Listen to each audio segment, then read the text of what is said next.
विद्युत द्विध्रुव को समरूप विद्युत क्षेत्र में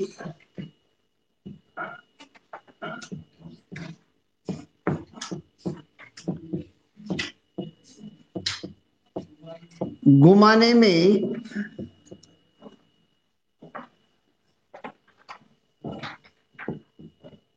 किए गए कार्य की गणना, कार्य की गणना। बेटा इंपॉर्टेंट टॉपिक है, बोर्ड एग्जाम में पूछा भी जाता है, बहुत सी बार क्वेश्चन आ जाता है इसका। बेटा इस प्रकार का एक समान विद्युत क्षेत्र है, ऐसा बाएं से दाएं एक समान विद्युत क्षेत्र उपस्थित है, बाएं से दाएं यूनिफॉर्म इलेक्ट्रिक फील्ड, और इसमें बेटा एक विद्युत द्विध्रुव रखा हुआ है इस प्रकार से। ऐसा एक विद्युत द्विध्रुव इसमें रखा हुआ है,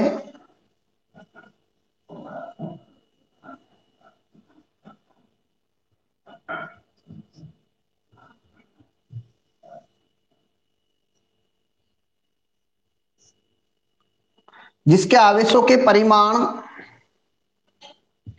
-q और +q है। जिसके आवेशों के परिमाण क्या है बेटा, -q और +q है, तथा इनके बीच की दूरी क्या है, 2a है। इसको मैं विद्युत द्विध्रुव AB का नाम दे सकता हूं, और बेटा ये इसका केंद्र है O।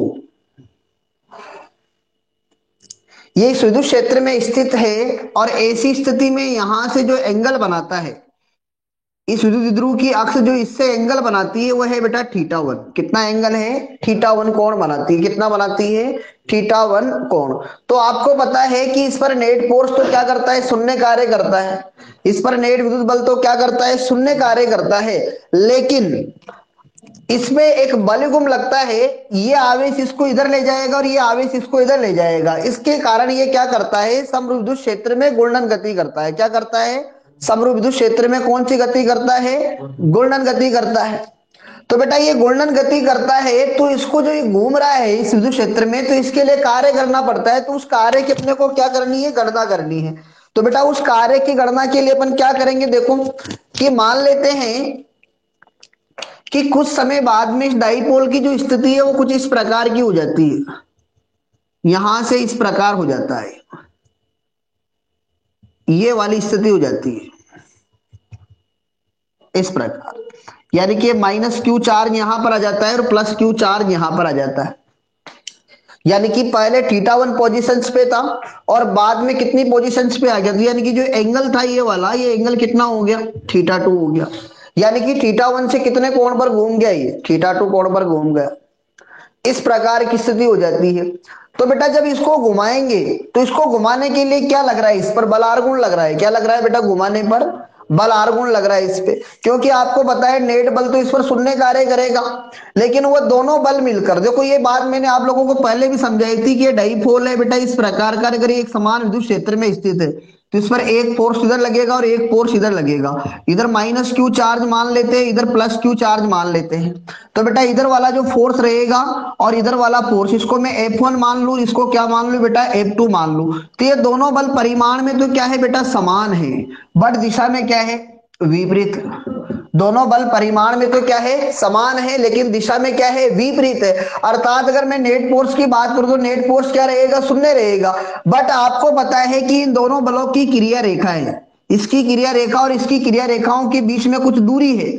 इनकी क्रिया रेखाओं के बीच में कुछ दूरी है, और अगर मान लेते हैं कि ये विद्युत क्षेत्र से थीटा कोण बनाता है, तो बेटा ये दोनों बल मिलकर बल युग्म का निर्माण कर लेंगे। किसका निर्माण कर लेंगे, बल युग्म का। ये दोनों बल मिलकर किसका निर्माण कर लेंगे, बल युग्म का क्या करेंगे, निर्माण करेंगे। और बेटा ये दोनों बल मिलकर अगर बल युग्म का निर्माण कर लेंगे, तो ऐसी स्थिति में क्या होगा, ये दोनों बल मिलकर किसका निर्माण कर लेंगे, बल युग्म का निर्माण कर लेंगे। तो ये क्या करेंगे, इसे समरूप विद्युत क्षेत्र में घूर्णन गति प्रदान करेंगे। क्या करेंगे बेटा, समरूप विद्युत क्षेत्र में कौन सी गति प्रदान करेंगे, घूर्णन गति प्रदान करेंगे, अर्थात ये घूमने लग जाएगा। तो ऐसी स्थिति में इस पर जो टॉर्क लगा था वो टॉर्क कितना आया था, पीई क्या था बेटा, साइन थीटा। क्या था बेटा, पीई साइन थीटा। यानी कि ये जो टॉर्क है वो इसे क्या करता है, समरूप विद्युत क्षेत्र में घूर्णन गति प्रदान करता है। कौन सी गति प्रदान करता है बेटा, घूर्णन गति। यानी कि इसे समरूप विद्युत क्षेत्र में क्या करता है बेटा, ये टॉर्क इसको क्या करता है, घुमाता है। तो मैं यूं कह देता हूं कि यदि मान लो अब यहां पर आप टॉर्क की बात कर रहे हो और ये घूम रहा है, तो इसका मतलब यहां पर लीनियर डिस्प्लेसमेंट नहीं होगा, यहां पर कौन सा होगा, कोणीय विस्थापन होगा। हम ये जानते हैं कि बेटा W बराबर क्या होता है, W बराबर होता है F into S, F vector into S. यानी कि बल और विस्थापन का अदिश गुणनफल, बल और विस्थापन का अदिश गुणनफल क्या कहलाता है बेटा, कार्य कहलाता है। अब अगर मैं आपसे कहूं यहां पर कि अगर मैं इसी चीज को अगर घूर्णन गति में चलते बन, तो बेटा बल का काम घूर्णन गति में कौन करता है, टॉर्क करता है। कौन करता है, टॉर्क। और विस्थापन का काम कौन करता है, कोणीय विस्थापन करता है। यानी कि W बराबर क्या हो जाएगा, टो इंटू थीटा हो जाएगा। ये कौन सी गति के लिए, घूर्णन गति के लिए। कौन सी गति के लिए, रेखीय गति के लिए। तो रेखीय गति में कार्य की गणना अपन इस प्रकार से करेंगे और बेटा घूर्णन गति में क्या करेंगे, कुछ इस प्रकार से करेंगे। घूर्णन गति में इस प्रकार से गणना करेंगे। तो मैं यूं कहता हूं कि यहां पर अल्प कोणीय विस्थापन में क्या बेटा, अगर मान लेते हैं इसमें अल्प कोणीय विस्थापन होता है तो उसके लिए किया गया कार्य, तो बेटा यहां पर आप सबसे पहले तो लिखेंगे इस पर लग रहा है टॉर्क। तो टॉर्क क्या हो जाएगा, पीई साइन थीटा। ये बेटा इस पर टॉर्क लगेगा। अब इस टॉर्क के कारण क्या करेगा, ये घूर्णन गति करेगा। अब अल्प कोणीय विस्थापन के लिए किया गया कार्य, तो बेटा अल्प कोणीय विस्थापन के लिए किया गया कार्य तो अपन लिख देंगे टॉर्क इंटू क्या लिख देंगे, डी थीटा। क्या लिख देंगे बेटा, टॉर्क इंटू डी थीटा। इसको आप समीकरण 1 का नाम दे देना, किसका नाम दे देना, समीकरण 1 का। बहुत आसान डेरिवेशन है, बताने की इच्छा भी नहीं होती ऐसे डेरिवेशंस को, बहुत आसान होते हैं। देखो तो बेटा समीकरण 1 से आप इसमें किसका मान रख दो, टॉर्क का मान रख दो समीकरण 1 से। तो बेटा ये हो जाएगा कि डी डब्ल्यू बराबर क्या हो जाएगा, पी ई साइन थीटा, और ये क्या हो गया बेटा, डी थीटा। डी डब्ल्यू बराबर क्या हो गया, P E sine theta into क्या हो जाएगा, डी थीटा हो जाएगा। अब आपको पता है कि इसको कितना घुमाया आपने, थीटा 1 से कितना घुमाया, थीटा 2। तो बेटा थीटा 1 से थीटा 2 तक घुमाने में कार्य की गणना करनी है। तो उपरोक्त समीकरण का अपन किसके बीच में समाकलन करेंगे बोलो, उपरोक्त जो समीकरण है उसका थीटा 1 से थीटा 2 के बीच में क्या कर देंगे, समाकलन कर देंगे। क्या कर देंगे बेटा, इसका थीटा 1 से थीटा 2 के बीच में क्या कर देंगे, इसका समाकलन कर देंगे। तो बेटा समाकलन करेंगे यहां पर, तो यहां समाकलन करने पर कुल कार्य कितना आ जाएगा, तो यहां लिख देंगे बेटा W बराबर क्या हो जाएगा, ये थीटा 1 से थीटा 2। और बेटा यहां पर आप लिख देना पीई साइन थीटा, और ये हो गया बेटा डी थीटा। समाकलन करते समय ध्यान रखिए कांस्टेंट भौतिक राशियों को बाहर निकाल लेंगे। तो बेटा कांस्टेंट भौतिक राशियां जो भी है इसमें वो बाहर आ जाएगी। तो कांस्टेंट भौतिक राशियां क्या है बेटा, एक तो पी है इलेक्ट्रिक डाइपोल मोमेंट, ये इलेक्ट्रिक फील्ड भी आपको एक समान लग रहा है, इसका मतलब ये दोनों बाहर आ गए। तो इसमें क्या बचा,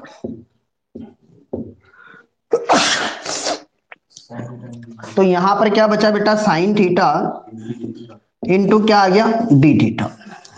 कांस्टेंट भौतिक राशियां बाहर निकाल दी।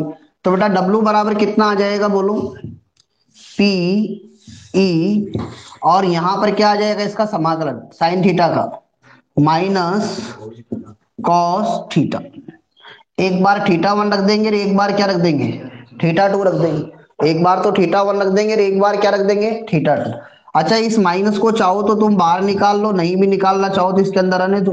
पी ई बराबर क्या हो जाएगा, माइनस क्या लिख देंगे बेटा, कॉस थीटा 2 माइनस क्या हो जाएगा, कॉस थीटा 1। और इसको सोल्व करेंगे बेटा तो W बराबर ये हो जाएगा, आपके इस माइनस को मल्टीप्लाई कर देना, पी ई क्या हो जाएगा बोलो बेटा, कॉस थीटा वन माइनस क्या हो जाएगा कॉस थीटा टू। बात समझ में आई नहीं है? तो बेटा ये कार्य आएगा आपके, इसे घुमाने में कार्य की गणना करेंगे अपन, तो ये कार्य आएगा। अब अगर मैं इसमें स्पेशल कंडीशन से लगा दूं कि मान लेते हैं कि पहले जो डाइपोल रखा था वो अक्स ऐसे रखा हुआ था, इलेक्ट्रिक फील्ड के अनुदिश रखा हुआ था, तो मैं अगर थीटा वन को क्या मान लू, जीरो मान लू, कितना मान लू, 0 डिग्री। और बेटा थीटा टू है मेरे पास कितना, थीटा। यानी कि आपने इसको सामान्य अवस्था से कितने कोण पे घुमा दिया, थीटा कोण पे घुमा दिया। तो बेटा फिर ऐसी स्थिति में कार्य कितना आएगा, डब्ल्यू बराबर क्या कर देंगे बेटा, पीई क्या लिख देंगे बेटा यहां पर, तो कॉस जीरो, तो कॉस 0 डिग्री। और बेटा ये क्या हो जाएगा आपके कॉस थीटा। तो बेटा यहां से डब्ल्यू बराबर क्या आएगा, पीई क्या आएगा, 1 - क्या आएगा कोस थीटा। इस प्रकार से अगर आप इसे सामान्य अवस्था से यानी कि स्थायी अवस्था, अच्छा आपने इसको कैसे घुमाया, देखो आपने क्या किया कि इलेक्ट्रिक फील्ड था इस प्रकार से, ऐसा इलेक्ट्रिक फील्ड था इस प्रकार का, और इसमें डाइपोल इस प्रकार रखा हुआ था, पहले ऐसे रखा हुआ था, ऐसे ऐसे रखा हुआ था। तो आप देखोगे कि इसका प्रारंभिक कोण क्या था, 0 डिग्री था। क्या था बेटा, 0 डिग्री था। ये माइनस क्यू चार्ज है और ये क्या है, प्लस क्यू चार्ज। आपने क्या किया, इसको यहां से इस प्रकार ए से घुमा दिया, क्या कर दिया, ए से घुमा दिया। तो बेटा इसका एंगल कितना हो गया, थीटा। तो पहले कितना था, 0 डिग्री था, और आपने इसे कितना घुमा दिया बेटा, थीटा कोण से घुमा दिया। तो ऐसी स्थिति में बेटा आपके पास वर्क डन आएगा, वो पी बराबर क्या आएगा, 1 - कॉस थीटा आएगा। अब इसकी कुछ स्पेशल कंडीशंस बनाना चाहे अपन, तो बेटा मैं आपसे कहूं कि जब डाइपोल इस प्रकार रखा रहेगा, सुनना मेरी बात को, सामान्य अवस्था में, यानी कि अगर मैं थीटा को क्या मान लूं, आप इसको घुमाओ मतो और विद्युत क्षेत्र में समांतर रख दो, तो ऐसी स्थिति में वर्कडन का मान क्या आएगा, 0 आएगा। अच्छा वर्कडन का मान 0 होने का रीजन से देखो क्या है, समझना है। देखो यहां पर इसमें चीजें बहुत काम की है, आपको टॉपिक आसान लग रहा है, लेकिन अगर अपन अंदर इसका डीपली स्टडी करते हैं, तो बेटा जब ये विद्युत क्षेत्र में ऐसे रखा रहेगा और आप इसको नहीं घुमाते हो, तो उस दौरान देखो, उस दौरान क्या होगा कि अगर ये डाइपोल इस विद्युत क्षेत्र में ऐसे रखा हुआ है, ये डाइपोल इस विद्युत क्षेत्र में ऐसे रखा हुआ है, आप इसको नहीं घुमा रहे हो, तो बेटा इस पर ये माइनस क्यू चार्ज है और ये क्या है, प्लस क्यू चार्ज। सुनना मेरी बात को ध्यान से। तो बेटा आपको बताए कि इस पर फोर्स लग रहा होगा इधर, और इस पे फोर्स लग रहा होगा इधर, इधर एपी फोर्स। भाई नेगेटिव चार्ज पे तो विद्युत क्षेत्र के विपरीत दिशा में बल लग रहा है, और पॉजिटिव चार्ज पे क्या हो रहा है, विद्युत क्षेत्र की दिशा में। तो आपको पता है कि इस पर नेट बल तो क्या है, शून्य कार्य कर रहा है। क्या कर रहा है, नेट बल शून्य कार्य कर रहा है, और साथ में इन दोनों बलों की क्रिया रेखाओं के बीच की दूरी भी क्या है, 0 डिग्री है। साथ में ही इन दोनों बलों की क्रिया रेखाओं के बीच की दूरी भी कितनी है, 0 डिग्री है। तो ऐसी स्थिति में टॉर्क का मान भी क्या हो गया, शून्य हो गया। टॉर्क का मान भी क्या हो गया बेटा, शून्य हो गया, और टॉर्क का मान भी शून्य हो गया। इसका मतलब यूं कहेंगे कि इस स्थिति में वर्कडन का मान क्या रहेगा, शून्य रहेगा। क्या रहेगा बेटा, वर्कडन का मान शून्य रहेगा। अगर आप इसको 90 डिग्री पे घुमा देते हो, कितने डिग्री पे घुमा देते हो, सामान्य अवस्था से 90 डिग्री पे घुमा देते हो, तो ऐसी स्थिति में कार्य का मान क्या आएगा बेटा, पी आ जाएगा। क्योंकि थीटा बराबर जैसे ही तुम 90 रखोगे, तो 90 रखते डब्ल्यू बराबर क्या आएगा बेटा, पी आएगा। अगर आपने इसको कितना घुमा दिया, जैसे मान लो ये ऐसे रखा हुआ था, जैसे मान लेते हैं कि ये इस प्रकार रखा हुआ था और आपने इसको कितना घुमा दिया बेटा, इसको आपने कितना घुमा दिया, यानी कि इसको पूरा 180 घुमा दिया। कितना घुमा दिया, यानी कि ये जो माइनस क्यू चार्ज है ये तो इधर चला गया, और प्लस क्यू चार्ज क्या हो गया, इधर आ गया। यानी कि कितना घुमा दिया आपने इसको, 180 घुमा दिया। तो बेटा कोस 180 का मान कितना होता है, -1 होता है। तो इस स्थिति में कार्य का मान कितना आएगा, 2p आएगा, अधिकतम आएगा। क्या आएगा बेटा, 2p आएगा, मैक्सिमम कार्य आएगा। और ये इसकी अस्थायी अवस्था रहेगी, जैसे आप यहां पर फोर्स को हटाओगे, ये वापस क्या होगा, सामान्य अवस्था में क्या होगा, चला जाएगा। बात समझ में आई नहीं आई, एस और नो, टॉपिक क्लियर हुआ या नहीं हुआ।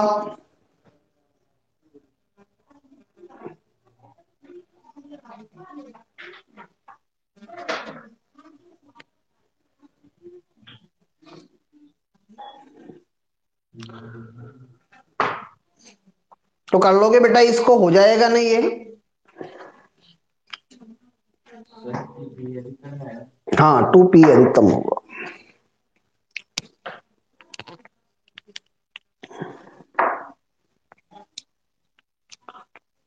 और बेटा इस चैप्टर का एक लास्ट टॉपिक है विद्युत द्विध्रुव की स्थितिज ऊर्जा ज्ञात करना। विद्युत द्विध्रुव की स्थितिज ऊर्जा ज्ञात करना।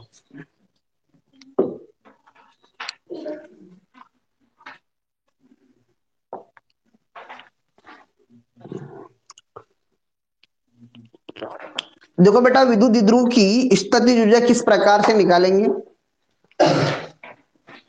इसको थोड़ा ध्यान से समझना है।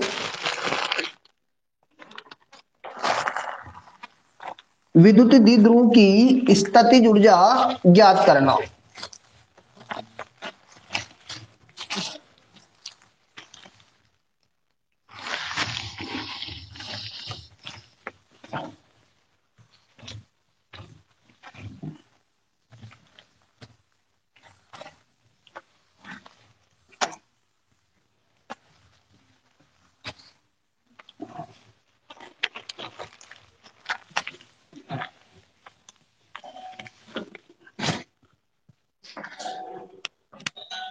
विद्युत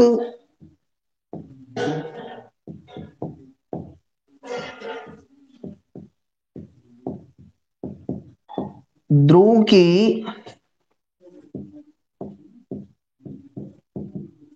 स्थितिज ऊर्जा ज्ञात करना। विद्युत द्विध्रुव की स्थितिज ऊर्जा ज्ञात करना।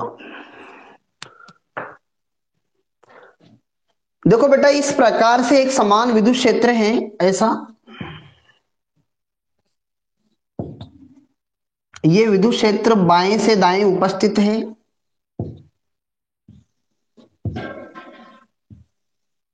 एक समान विद्युत क्षेत्र, बहुत सी बार बोर्ड एग्जाम में क्वेश्चन आ जाता है कि एक समान विद्युत क्षेत्र का चित्रण कीजिए, तो ये 4-5 लाइन समांतर खींचने का ही एक नंबर होता है, ध्यान रखना। आ जाता है कि एक समान विद्युत क्षेत्र का चित्रण कीजिए, कैसा होता है, तो इस प्रकार से 4-5 समांतर लाइन खींच के एरो लगा देना। एक नंबर का क्वेश्चन आ चुका है, ऐसे बहुत सी बार क्वेश्चन आ चुका है इसका। अच्छा इसमें क्या करते हैं, एक समान विद्युत क्षेत्र है, तो बेटा आपको पता है कि विद्युत द्विध्रुव की स्थितिज ऊर्जा ज्ञात करनी, तो पहले तो अपन विद्युत द्विध्रुव को कहां पर मानेंगे, अनंत पे। कहां पर मानेंगे, अनंत पे। तो मान लेते हैं कि ये विद्युत द्विध्रुव जो है वो बेटा अनंत पर है। कहां पर है, अनंत पे। एक विद्युत द्विध्रुव है और वह कहां पर है बेटा, अनंत पे। और वो विद्युत द्विध्रुव कुछ इस प्रकार से रखा हुआ है, इस प्रकार से विद्युत द्विध्रुव रखा हुआ है। कहां पर रखा हुआ है, अनंत पे। विद्युत द्विध्रुव कहां पर रखा हुआ है, अनंत पे रखा हुआ है।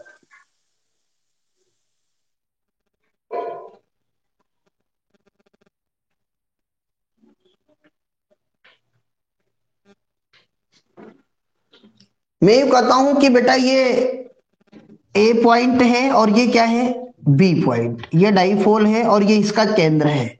और बेटा यहां पर है माइनस क्यू चार्ज और यहां पर क्या है, प्लस क्यू चार्ज। और इन दोनों के बीच की जो दूरी है वो कितनी है, 2a है। कितनी है बेटा, 2a। इन दोनों के बीच की दूरी क्या है, 2a है। ये विद्युत द्विध्रुव कहां पर स्थित है, अनंत पर है। कहां पर है बेटा, ये अनंत पर है। विद्युत द्विध्रुव कहां पर स्थित है, अनंत पे। तो सबसे पहले तो अपन क्या करेंगे कि इस विद्युत द्विध्रुव को इस विद्युत क्षेत्र के समांतर रखते हुए क्या करेंगे, इसमें लाएंगे। किसमें लाएंगे, विद्युत क्षेत्र में लाएंगे। तो इसको अनंत से विद्युत क्षेत्र में लाएंगे, तो इसके लिए अपने को क्या करना पड़ेगा, कार्य करना पड़ेगा। क्या करना पड़ेगा, तो एक बात समझना कि क्या माइनस क्यू आवेश के लिए आपको कार्य करना पड़ेगा क्या, क्योंकि ये तो कुछ ही आएगा विद्युत क्षेत्र के विपरीत दिशा में, तो इसके लिए तो कोई कार्य नहीं करना पड़ेगा। लेकिन प्लस क्यू चार्ज के लिए क्या करना पड़ेगा, यानी कि प्रतिकर्षण बल के विरुद्ध कार्य करना पड़ेगा। इसके लिए कोई कार्य नहीं करना पड़ेगा। और आप, अगर मैं आपसे कहूं तो आप अगर इसको ला रहे हैं बाहर, यानी कि इस विद्युत क्षेत्र में ला रहे हैं, तो ऐसी स्थिति में आपको पता है कि पहले कौन इंटर करेगा, माइनस क्यू, और बाद में कौन इंटर करेगा, प्लस क्यू। तो बेटा अगर मैं आपसे कहूं कि इन दोनों का नेट डिस्प्लेसमेंट कितना रहेगा इलेक्ट्रिक फील्ड में, तो बेटा अगर आपको यहां पर अगर अपने कोई लिखना है, तो यानी कि पहले तो आप इसको लाने में कार्य की गणना करनी है, तो W1 क्या लिखेंगे बेटा? W1। और W1 लिखने के बाद में यहां लिखेंगे माइनस क्यू, आवेश पर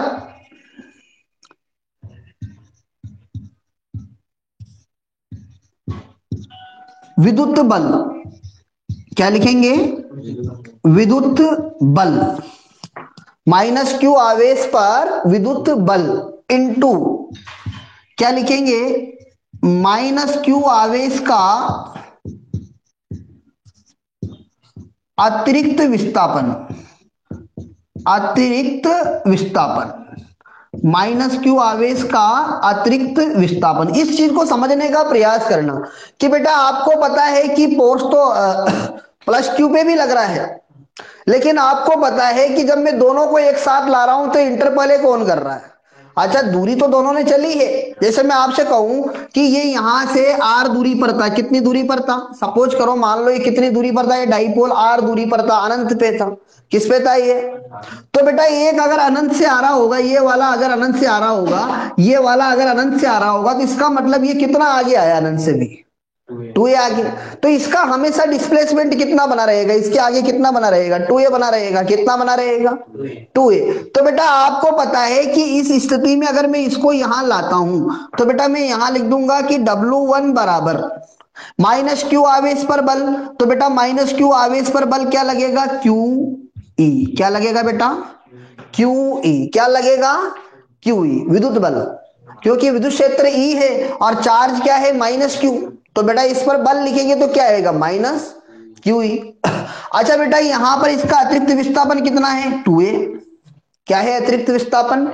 2a है। तो बेटा यहां लिख देंगे कि W1 बराबर, यहां पर अपन यूं कह सकते हैं कि Q इंटू 2a, और ये क्या हो गया बोलो बेटा? E। और आपको पता है कि हम ये जानते हैं कि Q इंटू 2a क्या होता है? विद्युत द्विध्रुव आर्गुण। क्या होता है बेटा? तो बेटा ये जो कार्य आएगा इसको लाने में वो कितना रहेगा? Minus P. कितना आएगा कार्य? Minus P. तो ये तो वह कार्य है जब आप विद्युत द्विध्रुव को अनंत से समांतर रखते हुए किसमें ला रहे हो? विद्युत क्षेत्र में ला रहे हो। कहां से ला रहे हो? अनंत से। तो आप विद्युत क्षेत्र के विरुद्ध कार्य कर रहे हो। तो बेटा एक के कारण तो देखो, एक चीज से ये भी समझ लो कि इस आवेश के कारण तो स्थितिज ऊर्जा घट रही है और इस आवेश के कारण बढ़ेगी, क्योंकि आपको पता है ये नेगेटिव चार्ज है तो ये तो स्वयं अंदर आएगा, और ये जो पॉजिटिव चार्ज इसको धक्का देके अंदर लाना पड़ेगा। तो एक के लिए तो स्थितिज ऊर्जा ऋणात्मक रहेगी और एक के लिए क्या रहेगी? धनात्मक रहेगी। यानी कि एक के लिए तो घटेगी, एक के लिए क्या होगी? बढ़ेगी। लेकिन आपको टोटल परिवर्तन देखना है, यानी कि आप कार्य कितना कर रहे हो। तो बेटा आपको पता है दोनों ही चार्जों को आपको इसमें लाना है, तो हमेशा अगर ये दोनों चार्जों को लाएंगे तो ये हमेशा उससे आगे चलता रहेगा। जैसे मैं तुमसे कहूं कि एक कार है जिसके आगे एक कार और चल रही है और दोनों के बीच की दूरी कितनी बनी हुई है? 100 मीटर।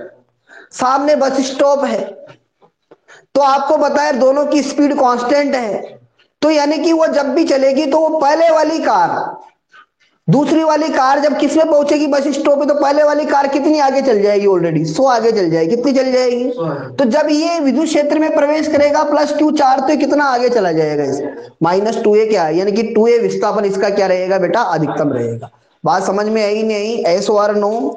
ये बात सबसे पहले क्लियर होना चाहिए कि सबसे पहले हाँ एक चीज और समझो, तुम्हें मैं बता देता हूं उसको भी यहीं, कि अगर मान लेते हैं कि मैं इसको ऐसे नहीं लाके इसको मैं ऐसे लाता,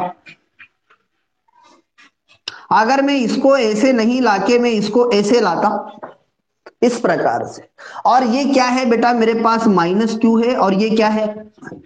प्लस क्यू। ये भी मेरे पास डाइपोल है। तो अगर मैं इसको परपेंडिकुलर रखते हुए लाता इलेक्ट्रिक फील्ड के, तो क्या होता फिर? दोनों के लिए क्या अतिरिक्त विस्थापन आता है क्या? इसका मतलब कार्य एक के लिए स्थितिज ऊर्जा क्या होती? पॉजिटिव, और दूसरे के लिए नेगेटिव। तो टोटल स्टैटिक एनर्जी क्या होती? जीरो हो जाती। अर्थात कोई कार्य करना पड़ता क्या? नहीं करता। अगर आप इसको ऐसे लाओगे विद्युत क्षेत्र के परपेंडिकुलर रखते हुए, अगर विद्युत द्विध्रुव को अनंत से विद्युत क्षेत्र, एक समान विद्युत क्षेत्र में परपेंडिकुलर रखते हुए लाते हैं, तो दोनों आवेश विद्युत क्षेत्र में एक समान एक साथ इंटर करेंगे। दोनों आवेश विद्युत क्षेत्र में एक साथ इंटर करेंगे, और एक साथ अगर इंटर करेंगे तो ऐसी स्थिति में वर्णन का मान क्या आएगा बेटा, शून्य आएगा, क्योंकि किसी का भी कोई अतिरिक्त विस्थापन नहीं होगा, क्योंकि एक तो स्वयं आ रहा है और एक को धक्का देके लाना पड़ रहा है। एक तो कह रहा है चल चल और एक कह रहा नहीं जाऊं। अब आपको पता है कि मेरा एक हाथ इधर पकड़े और एक हाथ इधर पकड़े, अब मैं क्या हो गया, तो मैं क्या करूंगा, इसमें नियत वेग से क्या करूंगा, गति कर, नेट फोर्स क्या रहेगा, जीरो हो जाएगा। क्या हो जाएगा बेटा, नेट फोर्स इस पे क्या है, जीरो है, और नेट फोर्स इस पे जीरो है, इसका मतलब क्या हो गया बेटा, यहां पर जब ये आएगा तो किसी प्रकार का कोई वर्णन करना नहीं पड़ेगा। ये बात समझ में आई नहीं आई, क्लियर है ना, ये बात समझ में आई नहीं है कि यहां पर ऐसी स्थिति में वर्णन नहीं करना पड़ेगा, क्लियर है। अब आगे की बात करते हैं कि भाई आप ले तो आए इसे, क्या किया आपने, इसको एक समान विद्युत क्षेत्र में लेके आ गए, उसके लिए कितना कार्य करना पड़ा, W1 कार्य करना पड़ा, और वो कितना आया, माइनस पी आया। कितना आया बेटा, माइनस पी आया। कितना कार्य करना पड़ा, W1, और वो कितना आया, माइनस पी।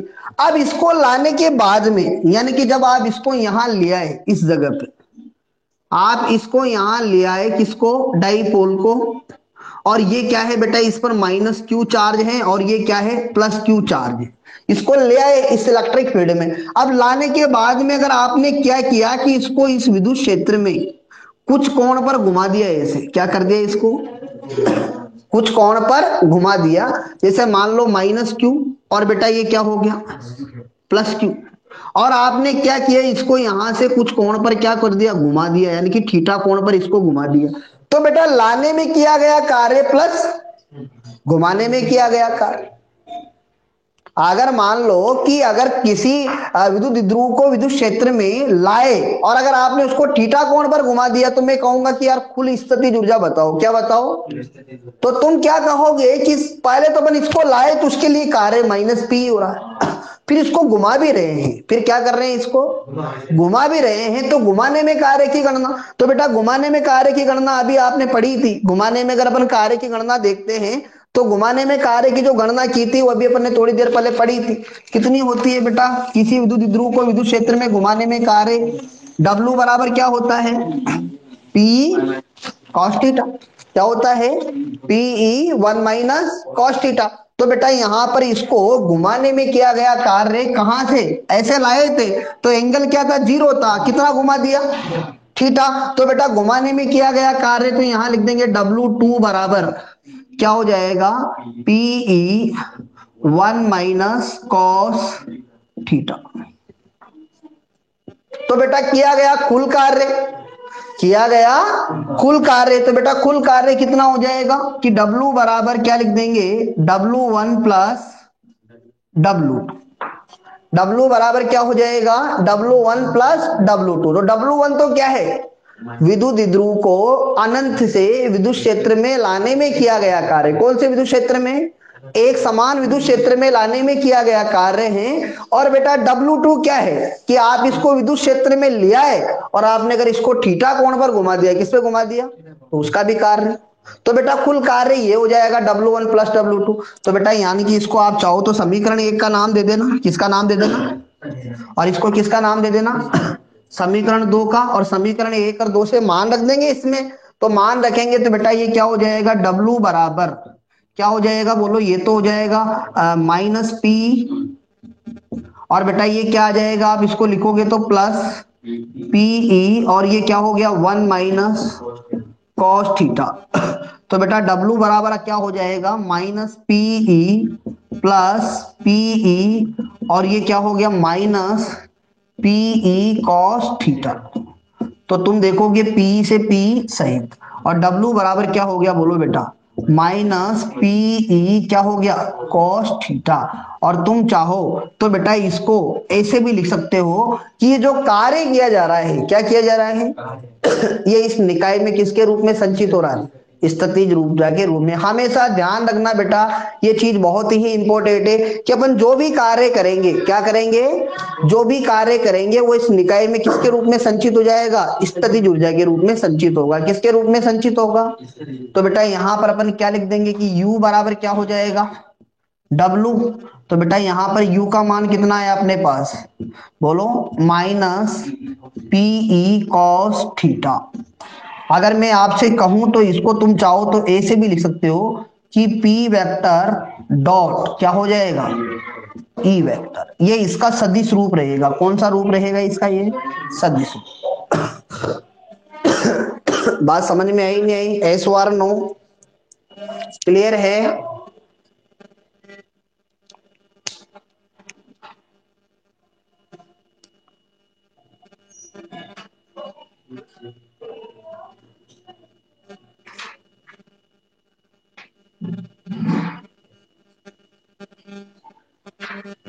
आ जाएगा?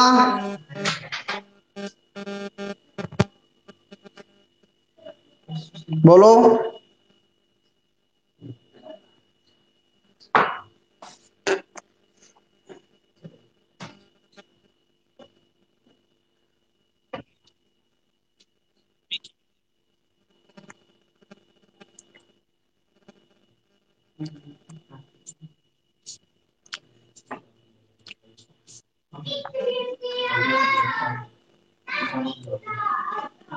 दोनों टॉपिक क्लियर हुए नहीं हुए?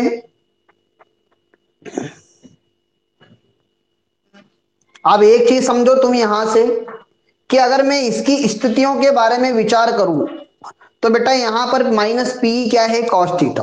क्या है बेटा? Minus P cos theta. अगर मैं इसको ए से ला रहा हूं तो यानी कि थीटा बराबर कितना था, 0 डिग्री। तो स्थितिज ऊर्जा कितनी आएगी, माइनस पी, जो कितनी आ रही थी, माइनस पी आ रही थी। समझ रहे हो मेरी बात को? अगर मैं इसको 90 डिग्री पे लाता हूं, ऐसे क्या करता हूं इसको, तो स्थितिज ऊर्जा कितनी हो जाएगी, यानी कि cos 90 का मान कितना हो गया, 0। और cos 90 का मान 0, इसका मतलब क्या हो जाएगा आपके पास, स्थितिज ऊर्जा का मान भी क्या रहेगा, 0 रहेगा। हाँ, अगर मैं इसको उल्टा करके ला रहा हूं, क्या कर रहा हूं इसको, जैसे मान लो मैं क्या कर रहा हूं, प्लस क्यू को तो आगे रख रहा हूं और माइनस क्यू को क्या कर रहा हूं, पीछे रख रहा हूं। यानी कि मैं तीनों के चित्र बनाता हूं, समझाता हूं तुम लोगों को। इसको मिटा दूं ना, मिटा देते हैं इसको, बोलो।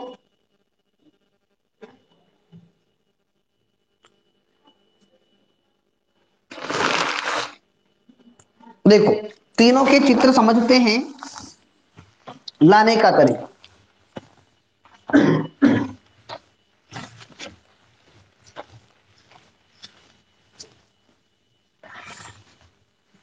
देखो,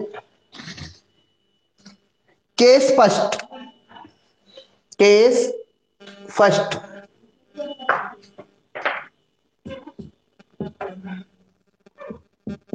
केवल चित्र बना के समझाऊंगा। ये इलेक्ट्रिक फील्ड है इस प्रकार से,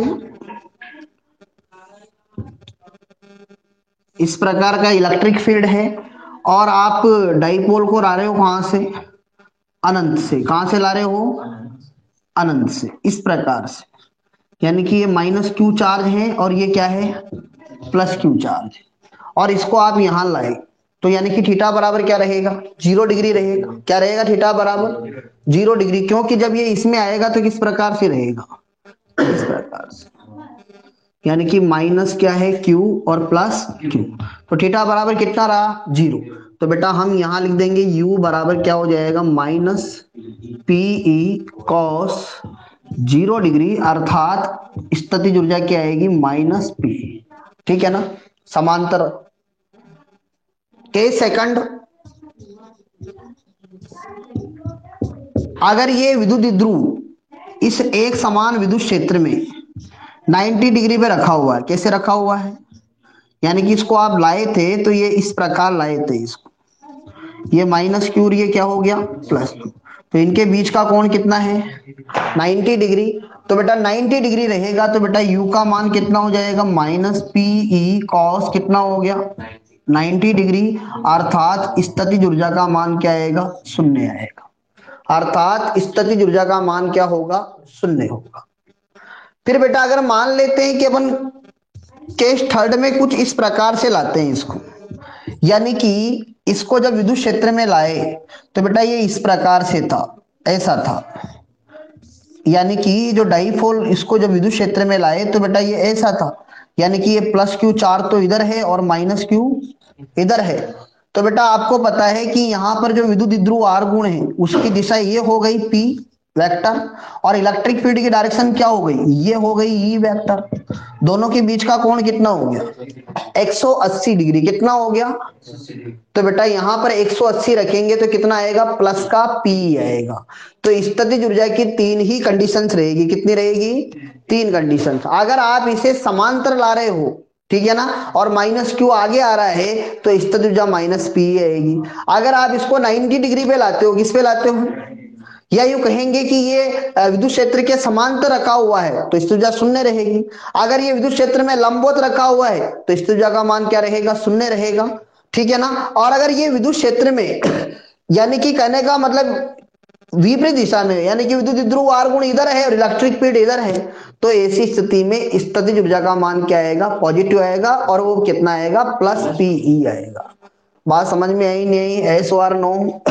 टॉपिक क्लियर हुआ या नहीं हुआ।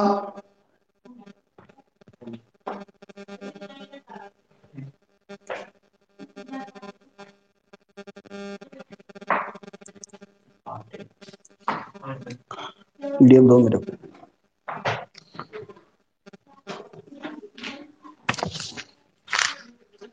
इसमें कुछ क्वेश्चन हैं बुक के, वो क्वेश्चंस करके देखने तुम लोगों को। टॉपिक दोनों ही सिंपल थे।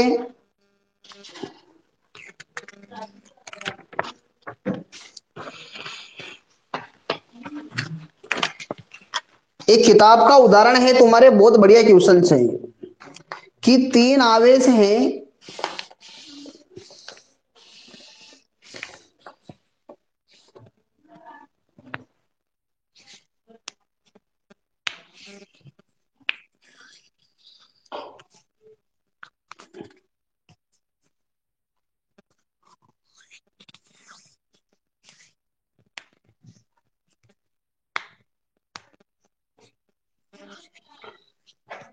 उदाहरण है आपकी बुक का, बहुत अच्छा उदाहरण है। इसको मिटा दो।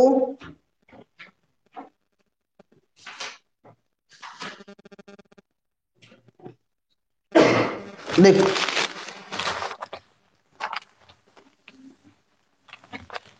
कि तीन आवेश दे रखे हैं और तीन आवेश में कहा है कि निकाय का निर्माण करना है, और उसके लिए स्थितिज ऊर्जा का मान क्या होना चाहिए, अधिकतम होना चाहिए।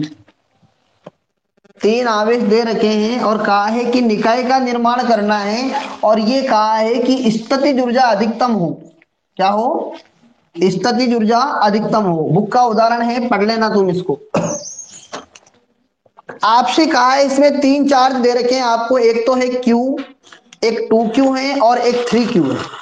ऐसे तीन आवेश हैं। तो बेटा यहां पर 2Q और 3Q यानी कि तीन चार्ज हैं, तो वो ध्यान से समझना है क्वेश्चंस को। इस प्रकार से यहां पर मैं 2Q चार्ज मान लेता हूं और यहां पर मैं 3Q चार्ज मान लेता हूं, और इन दोनों के बीच की डिस्टेंस है 9 सेंटीमीटर। इन दोनों के बीच की डिस्टेंस कितनी है, 9 सेंटीमीटर। और तीसरा आवेश है Q। तीसरा आवेश क्या है, Q। तो तीन आवेश दे रखे हैं Q, 2Q और 3Q, और कहा है कि इन तीनों से एक निकाय बनाऊं जिसके लिए स्थितिज ऊर्जा क्या होनी चाहिए, अधिकतम होनी चाहिए। क्वेश्चन पता मेरे को, देख। हाँ, न्यूनतम या अधिकतम दोनों में एक ही रहेगा तरीका। देखो बेटा उदाहरण नंबर 3.13 है, ठीक है ना। 3.13, तीन आवेश Q2Q और तथा 8Q है, 3Q नहीं है, 8Q है यहाँ पर, को 9 सेंटीमीटर लंबी रेखा पर ले जाना है। इन आवेशों को कहां रखें ताकि निकाय की स्थितिज ऊर्जा न्यूनतम प्राप्त हो। निकाय की स्थितिज ऊर्जा क्या हो, न्यूनतम। अधिकतम और न्यूनतम दोनों के लिए तरीका वही होता है, ध्यान रखना, जैसा मैं बताऊंगा आपको। 8Q आवेश है, तो बेटा सबसे पहले तो अपन क्या रखेंगे कि 9 सेंटीमीटर लंबी रेखा है। क्या है, 9 सेंटीमीटर लंबी रेखा है। तो सबसे पहले तो तुम क्या करोगे, जो बड़े चार्ज है उनको रख दोगे, इधर 2Q लिख दो और इसको क्या लिख दो, 8Q लिख दो। अब कहा है कि तीसरा आवेश कहां रखा जाए, जब स्थितिज ऊर्जा का मान न्यूनतम, तो मैं यूं कह देता हूं कि इस आवेश से कितनी दूरी पर रख दो इसको, एक्स दूरी पर। कितनी दूरी पर? एक्स दूरी पर। तो बेटा यहां से ये दूरी कितनी हो जाएगी? 9 माइनस एक्स। और कहा है कि स्थितिज ऊर्जा क्या होनी चाहिए? न्यूनतम होनी चाहिए। तो बेटा आपको पता है कि यहां पर स्थितिज ऊर्जा लिखेंगे तो सबसे पहले तो अपन क्या लिख देंगे कि U बराबर इन दोनों के लिए के 2Q और 8Q, और इन दोनों के बीच की दूरी कितनी है? 9 सेंटीमीटर। तो इसको 9 इंटू 10 की पावर क्या कर दो?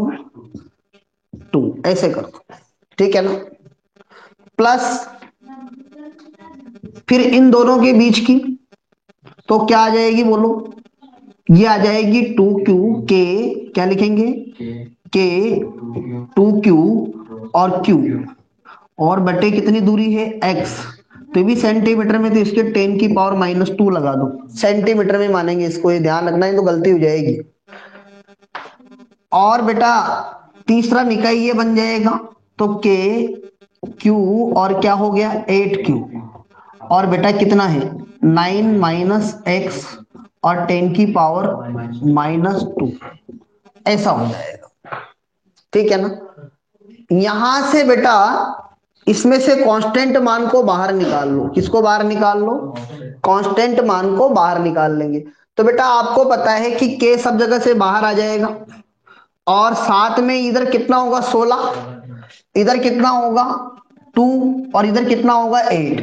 तो मेरे हिसाब से अपन इसमें से क्या कर देंगे? 2KQ² को बाहर निकाल लेते हैं, और नीचे क्या बाहर निकल जाएगा? 10 की पावर -2 बाहर निकल जाएगा सब जगह से। तो बेटा इसमें क्या बचेगा? देखो इसमें बचेगा आपके 16 हो रहा था ना, तो बेटा ये आ जाएगा 8/9। कितना आ जाएगा? 8/9। और बेटा इधर कितना आ जाएगा? 1/x। क्या आएगा? 1/x। और बेटा यहां पर क्या आएगा? यानी कि 4, दो बार निकाला ना, 8 हो रहा था, तो 4 अपॉन कितना होगा? 9 माइनस एक्स, ऐसा हो जाएगा। अब यहां पर आने के बाद में तुम्हें थोड़ा दिमाग लगाना है। मैंने आपको 11th में जब बेसिक में बताया था, आप लोगों को कहा था कि कोई भी फलन को अधिकतम और न्यूनतम करने के लिए उसके अवकलन को 0 किया जाता है। तो चाहे ये मैक्सिमम रहे, अगर वो यूं भी कह देता है कि अधिकतम होने के लिए, तब भी तरीका वही रहता। तो बेटा अगर स्थिति ऊर्जा न्यूनतम रहे तो आवेशों की स्थिति बतानी है। आवेशों की क्या बतानी है? स्थिति बतानी है। तो यहां पर क्या लिखेंगे? स्थितिज ऊर्जा के न्यूनतम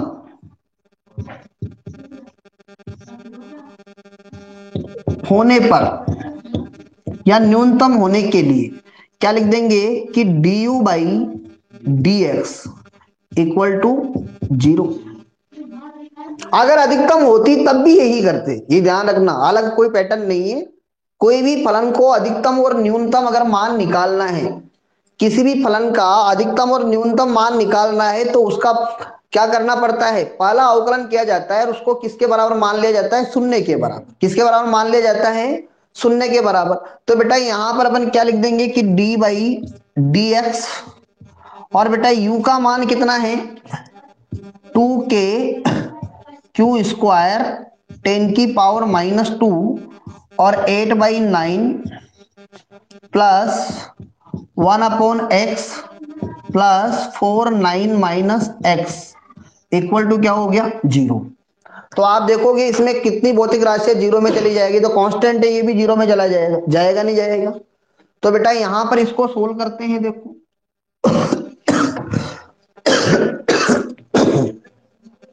तो बेटा तुम देखो ये कांस्टेंट है, इसको मैं बाहर निकाल लूंगा अवकलन करते समय, तो ये किस में चला जाएगा? 0 में चला जाएगा। किस में चला जाएगा? ये 0 में चला जाएगा। तो बेटा यहां पर क्या हो जाएगा? आपके पास क्या बचेगा?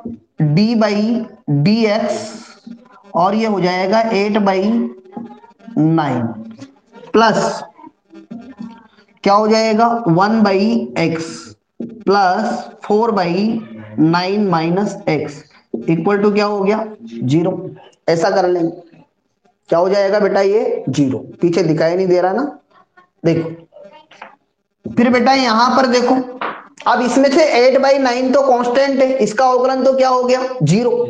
8/9 तो क्या है बेटा कांस्टेंट है, तो इसका अवकलन तो क्या हो गया 0 हो गया। 8/9 का अवकलन तो क्या हो जाएगा 0 हो जाएगा, क्योंकि ये कांस्टेंट है। लेकिन 1/x और 4-9x इसका अवकलन शून्य नहीं होगा, इसका अवकलन शून्य नहीं होगा। तो बेटा यहां पर अपन क्या करेंगे कि इसका तो अवकलन क्या हो जाएगा शून्य हो जाएगा। मैं चाहूं तो एक स्टेप और बढ़ा दूं, d/dx 8/9 ऐसे प्लस d/dx और 1/x और बेटा d/dx और ये हो गया 4-9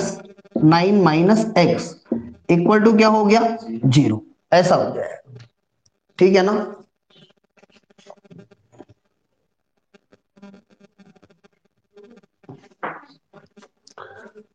अब इसके बाद में बेटा क्या होगा कि ये तो हो गया 0 और इसका आपको अवकलन पता है क्या होता है 1/x²।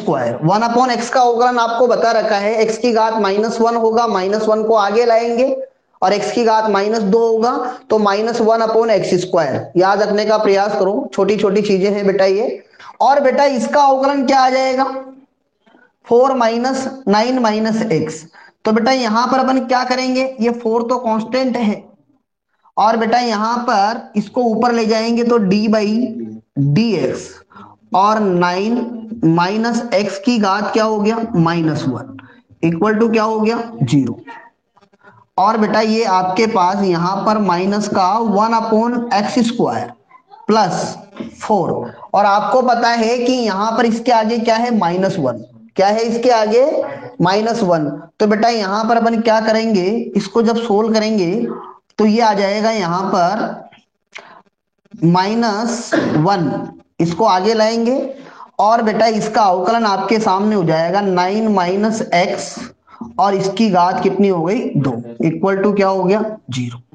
और -1 घात को आगे लाएंगे और बटे इंटू -1 भी आएगा, तो बेटा ये प्लस हो जाएगा, ध्यान रखना। ये क्या हो जाएगा, क्योंकि -1 तो इस x के कारण आएगा ऐसे, और फिर बाद में -1 किसके लिए आएगा घात के लिए आएगा, घात आगे आएगी तो ठीक है ना। तो बेटा -1 क्या हो गया प्लस, यानी कि फाइनली ये क्या हो जाएगा -1/x² प्लस 1/9 - x का स्क्वायर इक्वल टू क्या हो गया 0, ऐसा हो जाएगा। अब आपको पता है कि एक तो माइनस का और एक किसका है प्लस का है, तो यहां पर अगर अब इनका मल्टीप्लाई करेंगे तो ये हो जाएगा बेटा आपके पास x² बराबर इसको क्या लिख देंगे 9 - x², ऐसा कर लेंगे। ठीक है ना। तो तुम देखोगे यहां पर कि अगर मैं इसको चाहूं तो वर्गमूल ले लूं इसका, यानी कि इसको अपन यूं लिख सकते हैं कि 9 - x बटे x का होल स्क्वायर बराबर क्या आएगा +1। अच्छा 4, हाँ सॉरी मैं भूल गया, यहां पर क्या है 4 भी है ना, तो बेटा 4x² होगा, क्या होगा ये 4x²। और बेटा 4x² ये होगा ना, तो यहां पर आपके पास क्या आएगा 2x कर दो, इसको क्या कर दो, और बेटा ये +1 है।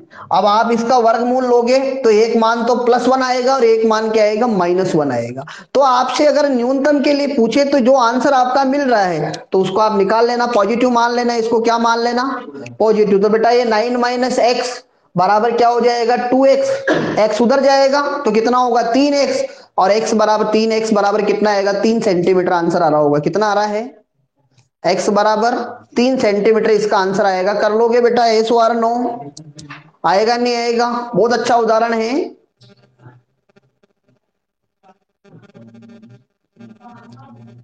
हाँ अब ये ध्यान रखना है, अगर आपसे पूछता अधिकतम मान तो फिर आप उसके लिए नेगेटिव साइन लेते, इसका कौन सा साइन लेते नेगेटिव साइन, तो बेटा फिर वो अधिकतम मान होता। अगर पॉजिटिव साइन लेंगे तो क्या मिलेगा न्यूनतम मान मिलेगा। डबल डेरिवेटिव, अगर डबल डेरिवेटिव नेगेटिव आता है तो बेटा फिर क्या होता है अधिकतम मान आता है, और डबल डेरिवेटिव अगर पॉजिटिव आता है तो क्या आता है न्यूनतम मान आता है। तो बेटा अगर आप इसका यहाँ पर पॉजिटिव मान लोगे तो इसका मतलब ये न्यूनतम रहेगा x इस दूरी पर। अगर आपसे पूछे कि अधिकतम होता तो फिर आप इसका कौन सा मान लेते नेगेटिव। और भी अगर कोई कमी हो इस चैप्टर में तो बता देना बेटा आगे। और आई थिंक मेरे हिसाब से अभी कंप्लीट भी हो गया होगा तुम्हारे। आज के लिए इतना ही काफी है बेटा, बाकी कल पढ़ेंगे नेक्स्ट क्लास में। ओके।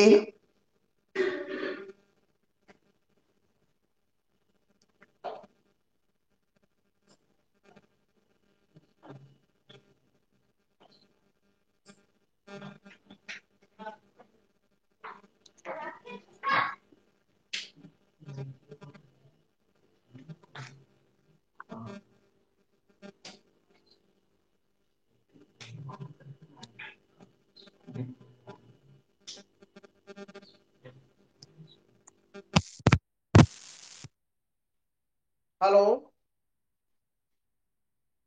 बोलो क्या। हम्म। बोलो।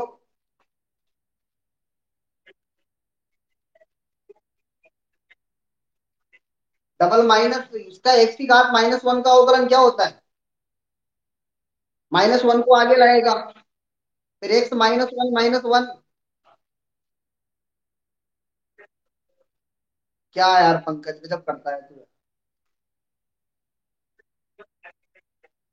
गणित की गणित की रेट मारने में लगा हुआ है।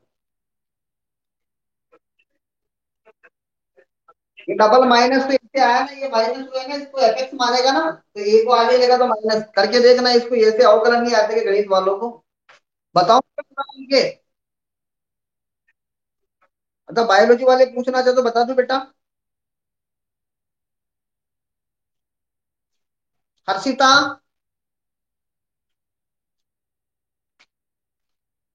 मैं बता देता हूँ इसको, इधर बता देता हूँ तुम लोगों को, नहीं तो बहुत सारों को दिक्कत आएगी इसमें। इसको मिटा देता हूँ।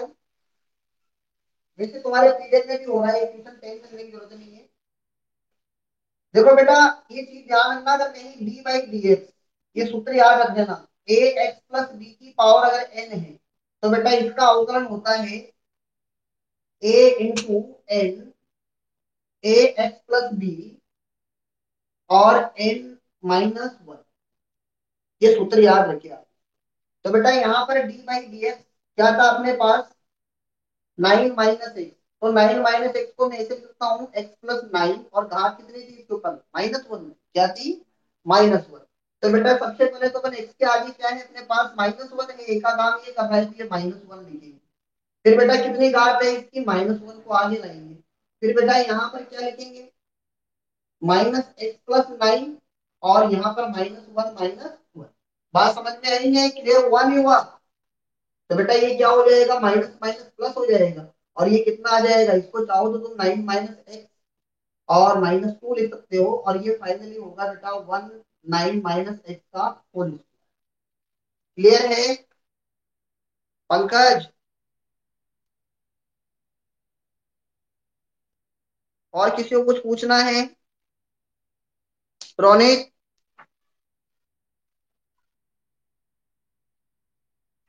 बोलो।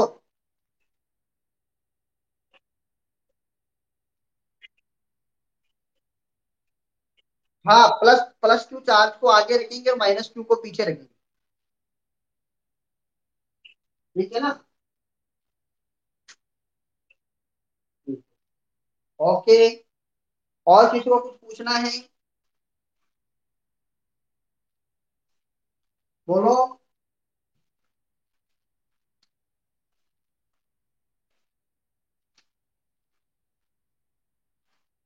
प्रियंका। बोलो, कुछ पूछना है बेटा? किसको? इसको? बेटा इसमें आपको एक 9 सेंटीमीटर लंबी रेखा दे रखी है। क्या दे रखी है वो? 9 सेंटीमीटर लंबी रेखा है। और आपको 3 चार्ज दे रखे हैं, Q 2Q और 8Q चार्ज दिए हैं। आपसे कहा है कि 9 सेंटीमीटर लंबी रेखा में इन चार्जों को कैसे रखा जाए, कि स्थितिज ऊर्जा का मान क्या होना चाहिए? न्यूनतम होना चाहिए। तो बेटा अपन सबसे पहले क्या करेंगे, जब भी ऐसा कैसे जाएगा, तो बड़े वाले आवेश वाले लिख देंगे बेटा, 2Q मान लेंगे, इसको 8Q मान लेंगे। ठीक है ना? फिर अपन क्या करेंगे, तीसरे चार्ज को इनके बीच में ही कहीं रोकेंगे, तो उसकी डिस्टेंस अपने को पता नहीं है, तो पता है कि भाई 9 सेंटीमीटर है। तो इसको अपन यहाँ से मान लेंगे कि टू क्यू से एक्स दूरी पर, तो दूसरी दूरी कितनी हो गई, 9 माइनस एक्स हो गई। हुई नहीं हुई, यहाँ तक कोई दिक्कत नहीं है। अब इसके बाद में अपन ऊर्जा निकालेंगे, तो पहले तो ये वाला यू बन जाएगा ये, फिर एक ये वाला बन जाएगा और फिर एक ये वाला बन जाएगा। तीनों की स्थिति ऊर्जा लिखी है मैंने, तो पहले इसकी लिखी है बेटा, तो k q one q two divide by r होता है। तो यहाँ पर टू क्यू एट क्यू और आर की जगह 9 सेंटीमीटर में चेंज कर देंगे। फिर बेटा इसकी लिखेंगे, तो बेटा के टू क्यू क्यू और एक्स इंटू 10⁻⁻2 हो जाएगा। फिर बेटा इसकी लिखेंगे, ठीक है ना। फिर बेटा यहाँ से कुछ कॉमन आ रहा है इसमें, जो ये 2 के क्यू स्क्वायर होगा, ये 16 के क्यू स्क्वायर होगा, ये 8 के क्यू स्क्वायर होगा। तो बेटा यहाँ पर मैंने के क्यू स्क्वायर को कॉमन ले लिया, 2 के क्यू स्क्वायर को, और नीचे 10⁻⁻2 सभी में आना था, उसको भी कॉमन ले लिया। तो यहाँ पर 8/9 बच गया, यहाँ 1/x बच गया, और यहाँ 4/9 माइनस एक्स। फिर बेटा किसी भी फलन को, तो ये जो u है आपके पास, ये x का फलन है। किसका फलन है, एक्स का फलन है। यानी कि स्थितिज ऊर्जा पोटेंशियल एनर्जी का फंक्शन ऑफ एक्स, यानी कि दूरी के साथ बदल रही है। अब आपको इसको क्या करना है, अधिकतम करना है या न्यूनतम करना है। तो बेटा किसी फलन को अधिकतम या न्यूनतम करने के लिए क्या करते हैं, उसका अवकलन करते हैं और उसके अवकलन को 0 के बराबर कर देते हैं। तो बेटा यहाँ पर इस प्रकार से, फिर यहाँ पर आपके पास इसके दो मान आए, ठीक है ना। तो दो मान आए, तो अगर आप प्लस का चिन्ह लोगे तो न्यूनतम मिलेगी, और माइनस का चिन्ह लेंगे तो बेटा क्या मिलेगी, नो, यानी कि अधिकतम मिलेगी, मैक्सिमम मिलेगी। क्लियर है, क्लियर है ना कनक।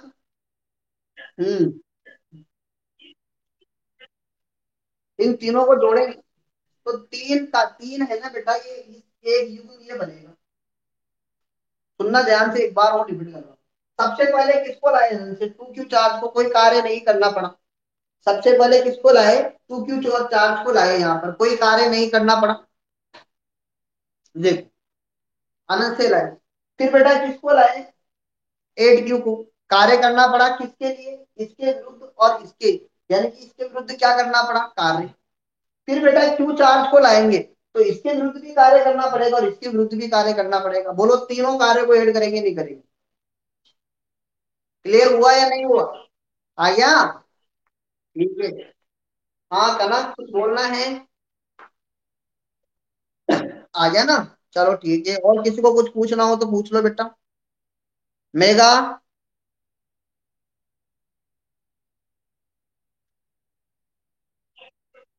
ठीक है, ओके।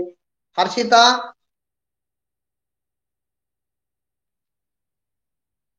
चलो ठीक है, तो फिर लेफ्ट कर देते हैं क्लास को, छोड़ देते हैं हम। ओके।